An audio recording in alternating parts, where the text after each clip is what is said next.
અત્યાચાર થાય કે જ્યાં પણ ન્યાય માટે લડવાની જરૂરત પડે તો એના માટે આજે અમે 100 આગેવાનો એક મંચ પર આવીને અમે ભીલ પ્રદેશ મુક્તિ મોરચા નામનું સંગઠન આજે આપની સમક્ષ આપની સૌના સહકારથી ખુલ્લું મૂકીએ છીએ અને તમામ વડીલો, તમામ યુવાનો અને આગેવાનો આવનારા ભવિષ્યમાં આ સંગઠનને પૂરા દેશમાં આગળ લઈ જવા માટે, એની વિચારધારા પૂરા વિસ્તારમાં આગળ લઈ જવા માટે સૌ આપણે સાથે મળીને આગળ વધીશું એવી જ અપેક્ષા સાથે અમે 100 આગેવાનો આજે અહીં ભેગા થઈને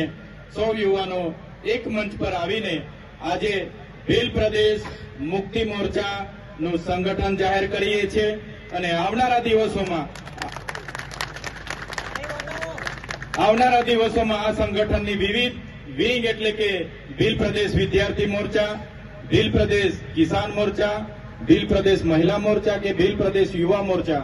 પણ આવનાર દિવસોમાં જાહેર કરવામાં આવશે. તમામ ગામ સમિતિ, તાલુકા સમિતિ અને જિલ્લા સમિતિઓ પણ બનાવવામાં આવશે અને તમામ આદિવાસી વિસ્તારના નાના નાના મોટા સંગઠનો બધા સાથે મળીને સૌ સાથે રહીને આવનારા ભવિષ્યમાં આદિવાસી સમાજના સંવિધાનિક અધિકારો, વર્ષો જૂના પ્રશ્નોને નિરાકરણ આપવાનું કામ કરીશું. આ સંગઠનમાં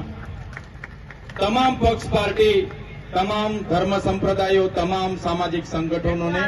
નેવે મૂકીને સાથે રહીને એમને આગળ વધારવાનું કામ કરીશું એવી અપેક્ષા સાથે આજે ડેડિયાપાડા ખાતેથી ભગવાન બિરસા મુંડા જન્મ જયંતિના ભાગરૂપે આજે ભીલ પ્રદેશ મુક્તિ મોરચા સંગઠનની જાહેરાત અમે આ પાવન ભૂમિમાંથી કરીએ છીએ. જય આદિવાસી, જય જોહાર, જય ભીલ પ્રદેશ.